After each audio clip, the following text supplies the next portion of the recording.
my colleague from the NFL Media Group, who does great work all the time, and a lot of the conversations that he has been having on NFL Network on the matters of the real world and how they do relate to the NFL. Jim Trotter here on the Rich Eisen Show. How are you, sir? I'm good, Rich. How you doing? I'm doing fine. I guess let's just jump in with both feet here, Jim. I saw Vic Fangio trending this morning, and I didn't know why. Then I clicked on it, and I realized why. What did you make of his comment this morning saying that he doesn't see racism at all in the NFL, Jim? I think as I read the entirety of his comments, because rather than just rely on the headline, I wanted to try and get the full context. And if you go back and you look at everything he said during that press conference, it was clear he was speaking out against police brutality and all those sorts of things. But I think in terms of him talking about the NFL being a meritocracy, at least as I read it, he was talking about more on the field than anywhere else. Because if you look at the NFL beyond the field, you can't say it's a meritocracy. And, that's why the league statement that it put out after George Floyd's death, rang hollow with so many people. Because when you look at it, you have 32 teams, there are only 4 head coaches of color. You have 32 teams, there are only 2 black general managers. You have 32 teams, and yet there has never in the 100-year history of this league, been a black club president or a black majority owner. When you go to the league office, if you include the COO, there are 12 executive vice presidents. There are only 2 people of color. When you look at the newsroom in a league that's 70% black, the 2 men making decisions in the newsroom are both white. So if the league is talking about how it is about racial equality and whatnot, the numbers seem to reflect otherwise, so there's work to be done there. Jim Trotter here on the Rich Eisen Show, speaking to players as much as you have over the last 48 hours, 72, 90 hours. What are you hearing, Jim? Oh, everything that you're hearing and everything that you're seeing on social media and on TV. It's interesting. The one thing I've been trying to get at is what makes 2020 different from 2016 when Colin Kaepernick first took a knee, and there were so many people who were afraid to demonstrate with him, and particularly white players who were afraid to publicly demonstrate with him or to even speak out on the issue. And so we do what we call press coverage. It's a weekly column where the writers from the digital group, we get together and we pick a topic and we talk about it. And I just asked, why don't we talk about what's going on in the country right now and address why we're hearing Carson Wentz speak out. We're hearing Ryan Tannehill, Derek Carr, Joe Burrow, even on the college level, Trevor Lawrence, and we went into it. And what's interesting is I finally got a response from Derek Carr yesterday when I asked, why are you speaking out now and you didn't 4 years ago? And he was very vulnerable and he was very honest with it and said, he'd always been taught that when there were controversial issues like that where people were so polarized, you keep your head down and you just move forward. But based on the last 2 years in particular, it's just been heavy on his heart, and he just felt that it was time now. He felt compelled to speak out on these things, and, that regardless of what the politics are, regardless of what anyone else is going to say. And it's funny, I hear people comment on my social media and say, well, he's 4 years too late or this, that, and the other. And my response is, I don't think you're ever too late to do the right thing, paraphrasing Martin Luther King. So I applaud him and I applaud the others, who have spoken out, and hopefully it helps lead to change more quickly than it might have otherwise. Is it possible part of this, too, is just, again, that they were, the only video back in 2016 was of Kaepernick taking a knee and the president referring to NFL players as sons of bitches, and now the video in 2020 is of knees on necks and jogging African-American men getting shot dead in the streets? Could that be part of it, too? Yeah, Rich, no question video is powerful, and we can go back to many instances, even, for instance, in domestic violence, where when you have video, it takes it to a whole nother realm. So, of course, that's a big factor. But for anyone to act like they were unaware that these things were going on when folks have been demonstrating and protesting, not just the last 4 years, but long before that, I think is disingenuous at best. I think conscious decisions were made in my mind to say, you know what, either I'm not going to get involved or it's not my fight, and I'm just going to choose to move on with my daily life. And that's the unfortunate part. I just wonder if more people had been receptive to the message that of why Colin Kaepernick was protesting back in 2016, might some of these killings that we have seen in the last 4 years have been avoided. And obviously there's no way to know that completely, but I can't help but wonder that. So again, what I'm trying to do is not get so focused back on 2016, but now see, okay, we are at this point in time. What can we do going forward? And, you know, my thing is, look, because, you know, we had a discussion with Kurt Warner 2 days ago about what can white people do who really want to make a difference in this. And I think, number one, you have to be willing to listen. Number two, you have to be willing to educate yourself. And number three, you have to be intentional in saying it's not just enough to say this isn't okay, but to identify the root problem here and then say, I'm going to be committed to action to change this.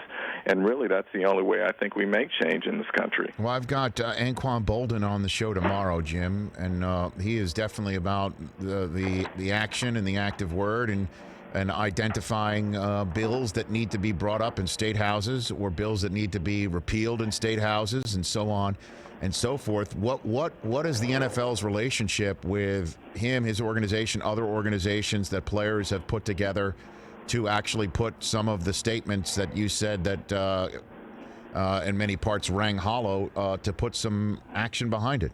What are you hearing on that front? Well, as you know, the NFL and the Players Coalition work together on issues, and they have the Inspire Change initiative. And the Players Coalition has made some tremendous strides, and we don't hear about them because they're not headline-grabbing, you know, those sorts of things. But they're things that are critical in terms of addressing concerns and issues in minority communities in particular, whether it's changing in Michigan, changing the requirement for or preventing minors from being prosecuted under the age of 18, whether it's restoring voting rights to convicted felons after they've come out and been out for X number of years, and now they have a chance to participate in our electoral process. Whether it's out, you know, fighting for the Clean Slate Act, which wipes away or seals, I should say, criminal records for so many people, or whether it's fighting to get more money, infused into public school systems to help with education in disadvantaged communities. They've done a lot of great work, and I think they're going to continue to do great work. And now some people will say, well, much of that money came from owners who just wanted to buy the players' silence and stop them from demonstrating. And there's no way for me or anyone else to say what was actually in the heart of these men and women who committed that money to these projects. All I know is that money is helping to make a difference in these communities, and that's what we have to be focused on. Jim Trotter of NFL Network, NFL Media Group, here on the Rich Eisen Show. My colleague, a few more minutes left with you, sir. What happened with the Rooney Rule and in the attempts to, as we were reading, put more teeth into it, more incentivizing that involved draft choices? What was actually put on the table and what was actually done over the last 2 weeks, Jim? Well, you know, Rich, a lot of that has been conflated. Two things have been conflated. Number one, the Rooney Rule was separate from the resolutions that were being presented to the owners. The Rooney Rule is something that's instituted by the league office. It does not require a vote of the owners, so the league can make those changes on its own, and it did. And it changed the requirements now where you have to interview a minimum of 2 minority candidates for any GM or head coaching position. And it also said that now teams must also apply the Rooney Rule to the coordinator position, which is huge because, as you know, many owners want head coaches who have at least coordinator experience. And what this will do, all right, let me backtrack. I should also say there was another enhancement there where the league said now that, let me get this right, the league said that teams will no longer be allowed to block assistant coaches from interviewing for coordinator positions. That was a resolution that was voted on by the owners. It's separate from the Rooney Rule. That's huge because, as I said, many owners want head coaches who have coordinator experience. This should get minorities into the pipeline as coordinators. As it relates to the incentive part of this thing, where they talked about improving draft positions in the third round for teams that hired minority GMs or head coaches, that was something that a lot of people just weren't comfortable with at this point, both in terms of ownership and even in the minority community. The minority coaches I talked to did not like that idea because, one, they felt like it was bad for the league because it looked like you had to bribe owners simply to hire a person of color, and secondly, they felt it put a scarlet letter on their chest and that the only reason they got the position was because of the color of their skin. Now, having said that, I can tell you I talked to a couple of former minority head coaches who told me, look, we don't care what the means are to get that opportunity. We just need to get our foot in the door and show we can do the job, and hopefully that will allow us to bring along other people. Well, I had Andy Reid on my show the other day, Jim, and asked him about Eric Bieniemy and why, basically what gives, right? I mean, we anybody who's been around the league knows who Bieniemy is, and knows that he suffers no fools. I mean, we saw some video, I think on NFL Game Day Morning a few years ago, where he was just giving the business to Adrian Peterson. I think in his 2,000-yard season or fresh off it, right? I mean, he just doesn't care who you are. He's going to coach you hard. He is also now a Super Bowl winning offensive coordinator. Prior to that, leading up, he was clearly an offensive coordinator for a team that was Super Bowl worthy. And he's still... And had a league MVP at quarterback. Right, exactly. Yes, there's that too. And Andy didn't mention racism or color of skin or Rooney Rule. He mentioned that that people hire coaches when guys like him are going on playoff runs, and it's tough to get at him or get him to interview. Or that was essentially his implication, that the problem was the schedule and allowing guys like him to be interviewed or wait is essentially what I was gathering. I wonder what your thoughts are on a subject like that. And I hope I'm not completely mischaracterizing. I don't buy it at all, Rich. I'm sorry. And I know that Andy behind the scenes has been pushing very hard for Eric to get an opportunity and has been asking people, what do I need to do? What can I do? Those sorts of things, because he believes he's deserving of that opportunity. But the reality is, if you believe that someone is worth waiting on, you wait on them. I just feel that way. Look at how many times teams, particularly, let's say a couple of years ago, Indianapolis with Josh McDaniels, they knew who they wanted before his playoff run was over. So I don't buy that it's timing or the schedule or anything like that. What I hear from these minority coaches is, look, there is a problem here in terms of owners' comfort level with people who don't look like them, don't share the same social backgrounds as them or cultural backgrounds as them. But I would go to take it one step further, Rich. I think it's what Tony Dungy said to me last summer when I was working on a story, and he said that NFL owners simply don't know how to hire head coaches.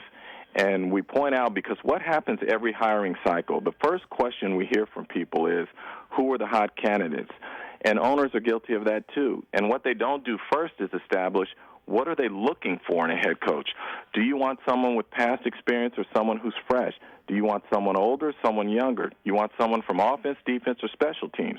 Do you want someone who's hands-on, or do you want someone who delegates? Do you want someone who's more charismatic, or do you want someone who's more laid-back, understated? All of these questions should be answered before you ever even get to the point of saying, who should we consider to be our head coach?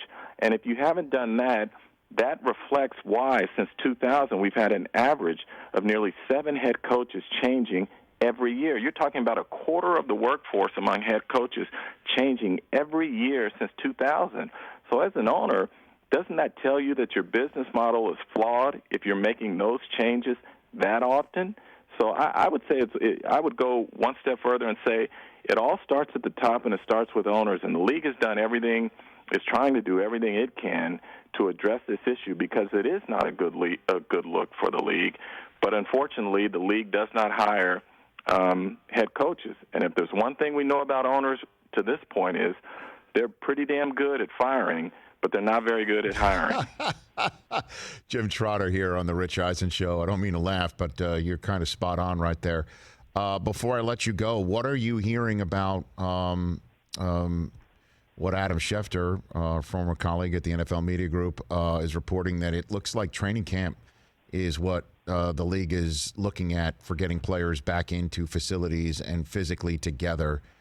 And that would be significant. Obviously, having no on-field practices in the spring is something that everyone eventually can deal with if we're talking about let's just get focused on a playing season. But what are you hearing about the sands running through the hourglass on the NFL's opportunity to plan for a season here? You know, Rich, even as far back as a month ago, that was what I was hearing from the owners that I had talked to, is they felt that the first time the players were going to get together was in all likelihood going to be training camp in a best-case scenario. So that doesn't surprise me at all. We've been told, as you know, not to speculate on all of this, so I'm not going to speculate. But I do believe that one thing the NFL has on its side is time, and that it can sit back and observe what happens with the other leagues that are looking to start now. We've heard that baseball ideally would like to have a spring training this month, quote unquote, and then start a season in July. And I think that if that were to happen, I think the NFL would be able to see, are there any hiccups? What were the pros and cons, any issues? And I think if there are no issues there, or let's say the NBA starting up, then I think to them the message is we go as planned. If there are hiccups, then I think obviously they would have to use contingency plans. But my expectation at this point, barring something dramatic happening, is that we will have training camp on time and the season will proceed as scheduled. Yeah. I don't know what it'll look like. Right. I don't know if that means fans or not, but I believe it'll start as scheduled. Well, I mean, you're seeing, you mentioned baseball. Their collective bargaining agreement comes up after the next playing season. You're already beginning to see, conversations between the two sides right now that are preparing for that. How huge was it that the NFL got their CBA done just before the pandemic hit? Or just as it was happening, question. Jim, right? No question it was huge. I can't imagine what those discussions would be like right now, with everything that's going on and this climate, in a word, huge. Right, because you're seeing right now what's going on with baseball and its union, and the conversations you're hearing are absolutely, hackles up based on the multi-billion-dollar argument that's coming, and the fact that the league, and I know many players were not happy that deal got passed, ratified, et cetera. And it just couldn't be any bigger because for everyone to come together, if things do need to change and modify it, obviously big that there's a 10-year deal that's signed and hammered out. What are you hearing anything about protocols? Are you hearing anything about, like, again, I'm reading about N95 masks being put on face masks and things of that nature to try and mitigate whatever community spread could happen should the players get out there? Are you hearing anything on that front, Jim? Rich, you hear a lot of things, and I'm hesitant to talk about any of it because I don't know that any of it will come to fruition. But people are speculating about a lot of things, and the one thing I can say is that no one really knows.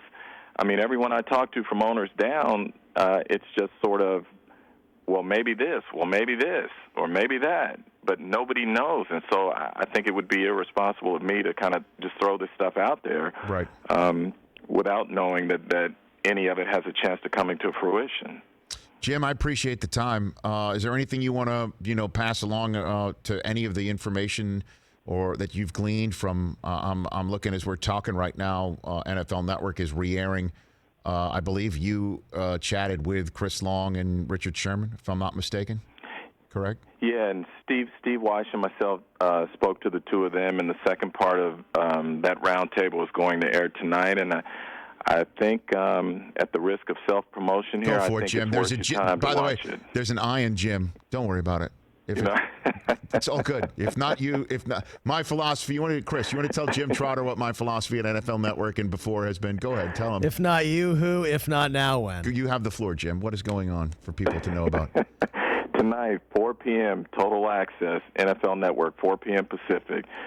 We've got a roundtable, Steve Weiss and myself, with Richard Sherman and Chris Long, and I think the conversation is definitely worth your time. Also, go to NFL.com, and we've got a press coverage column where Mike Silver, Judy Batista, Jeffrey Chidilla, and myself discuss whether the significance of so many white players now speaking up about social injustice as opposed to 4 years ago when so many were silent. Fantastic. Appreciate it. I love Richard Sherman, man. I love every word he says. One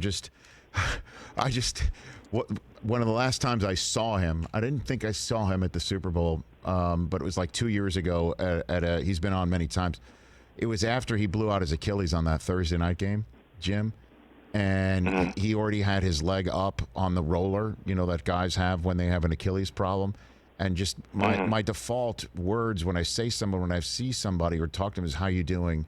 And I just said to him, I'm like, hey, man, how you doing? And he kind of gave me this look like, how the hell do you think I'm doing? And I'm like, oh, what an idiot. No, I've been an idiot right there with you. I'm the same way. And then you realize just how dumb you sounded, or not speaking for myself. But as you say, it's that default greeting. I know, and he kind of gave me that look, and I should know, months of rehab, career in question, contract up. How do you think I'm doing? And there's nothing to do with being a dad and a father, a husband, and all the pressures that come with that being in the NFL.